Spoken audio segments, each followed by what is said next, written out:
आप सभी को हमारे YouTube channel astro Aditya Shastri पर स्वागत है, अभिनंदन है। हिंदू पंचांग के अनुसार हरतालिका तीज भाद्रपद मास के शुक्ल पक्ष की तृतीया तिथि को मनाई जाती है। इस बार हरतालिका तीज 18 सितंबर सोमवार को मनाई जाएगी।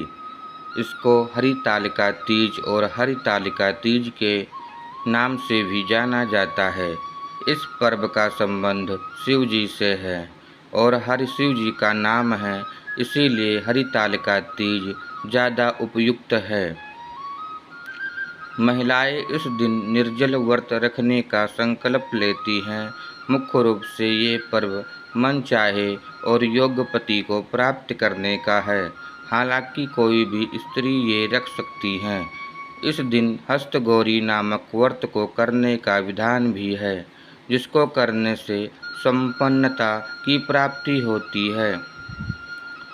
हरितालिका तीज शुभ मुहूर्त। पंचांग के अनुसार 17 सितंबर को 11:08 से तृतीया तिथि शुरू होगी, जो अगले दिन यानी 18 सितंबर को दोपहर 12:39 तक होगा। ऐसे में उदया तिथि के अनुसार से यह व्रत 18 सितंबर को ही रखा जाएगा। 18 सितंबर को सुबह 6 बजे से रात के 8:24 तक का समय शिव और पार्वती की पूजा के लिए उपयुक्त है, लेकिन शाम को प्रदोष काल के समय पूजा करना बेहद अच्छा माना जाता है। हरितालिका व्रत की पूजन विधि। सुबह संकल्प लेकर निर्जल उपवास रखें। अगर सेहत ठीक नहीं है तो फलाहार भी रख सकते हैं। शाम को भगवान शिव और मां पार्वती की संयुक्त उपासना करें। स्त्रियों को संपूर्ण श्रृंगार करना चाहिए। उसके बाद मां पार्वती को सौभाग्य के साथ सारा सामान अर्पित करें। उनसे अपनी मनोकामना की पूर्ति की प्रार्थना करें। जो विवाहिता स्त्री हैं वह अपनी सास को सौभाग्य की वस्तुएं दे और उसके बाद सास का आशीर्वाद जरूर लेना चाहिए।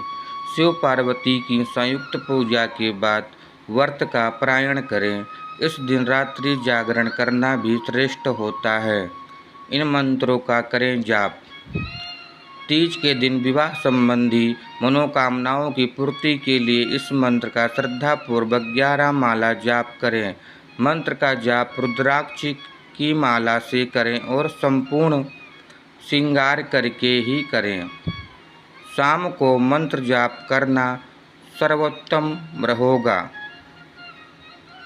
मंत्र है, हे गौरी शंकर अर्धांगी यथा त्वां शंकर प्रिया तथा माम कुरु कल्याणी कांता कांता सुरदुर्लभाम।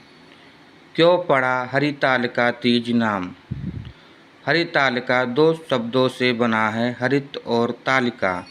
हरित का अर्थ है हरण करना और तालिका अर्थात सखी। यह पर्व भाद्रपद की शुक्ल तृतीया को मनाया जाता है, जिस कारण इसे तीज कहते हैं। इस व्रत को हरितालिका इसलिए कहा जाता है क्योंकि पार्वती की सखी उन्हें पिता के घर से हरण कर जंगल में ले गई थी।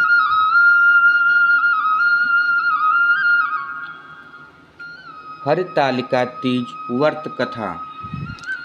लिंग पुराण की एक कथा के अनुसार मां पार्वती ने अपने पूर्व जन्म में भगवान शंकर को पति रूप में प्राप्त करने के लिए हिमालय पर गंगा के तट पर अपनी बाल अवस्था में अधोमुखी होकर घोर तप किया। इस दौरान उन्होंने अन्न का सेवन नहीं किया। कई वर्षों तक उन्होंने केवल हवा पीकर ही व्यतीत किया। माता पार्वती की यह स्थिति देखकर उनके पिता अत्यंत दुखी थे।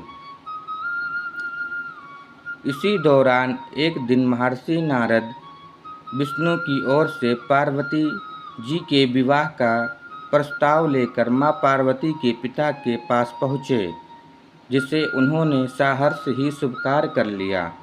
पिता ने जब माँ पार्वती को उनके विवाह की बात बतलाई तो वह बहुत दुखी हो गई और जोर जोर से विलाप करने लगी। फिर एक सखी के पूछने पर माता ने उसे बताया कि वह यह कठोर व्रत भगवान शिव को पति रूप में प्राप्त करने के लिए कर रही हैं, जबकि उनके पिता उनका विवाह भगवान विष्णु से कराना चाहते हैं।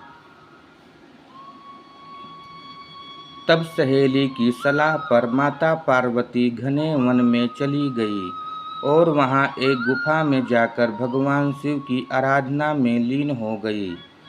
भाद्रपद तृतीया शुक्ल पक्ष के दिन हस्त नक्षत्र को माता पार्वती ने रेत से शिवलिंग का निर्माण किया और भोलेनाथ की स्तुति में लीन होकर रात्रि जागरण किया। तब माता के इस कठोर तपस्या से प्रसन्न होकर भगवान शिव ने उन्हें वर दर्शन दिए और इच्छा अनुसार उनको अपनी पत्नी के रूप में स्वीकार कर लिया।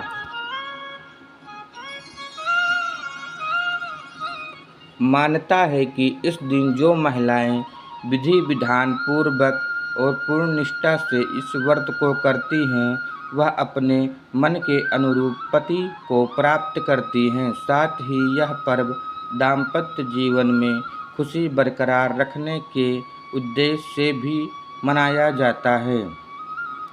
उत्तर भारत के कई राज्यों में इस दिन मेहंदी लगाने और झूला झूलने की प्रथा है। हरितालिका तीज उपाय।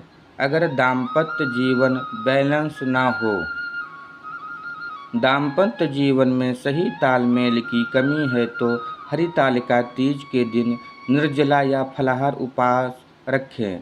शाम के समय संपूर्ण श्रृंगार करके शिव मंदिर जाएं। शिव जी को इत्र और जल अर्पित करें। पार्वती जी को सिंदूर और चुनरी अर्पित करें। ओम गौरी शंकराय नमः का 108 बार जाप करें।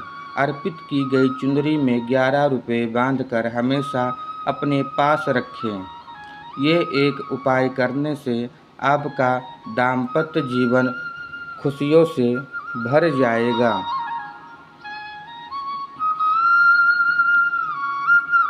अगर पति पत्नी में दूरियां आ गई हो तो क्या करें? अगर पति पत्नी के बीच दूरियां आ गई हो तो सुबह से निर्जला या जल पीकर उपवास रखें। प्रदोष काल में संपूर्ण श्रृंगार करें और शिव मंदिर जाएं। मंदिर में घी का एक चौमुखी दीपक जलाएं। शिव को चंदन और माता पार्वती को सिंदूर और लाल चूड़ियाँ अर्पित करें। फिर नमः शिवाय मंत्र का 108 बार जाप करें। चूड़ियों को प्रसाद स्वरूप अपने साथ लाएं और हमेशा इन्हें पहने रहें।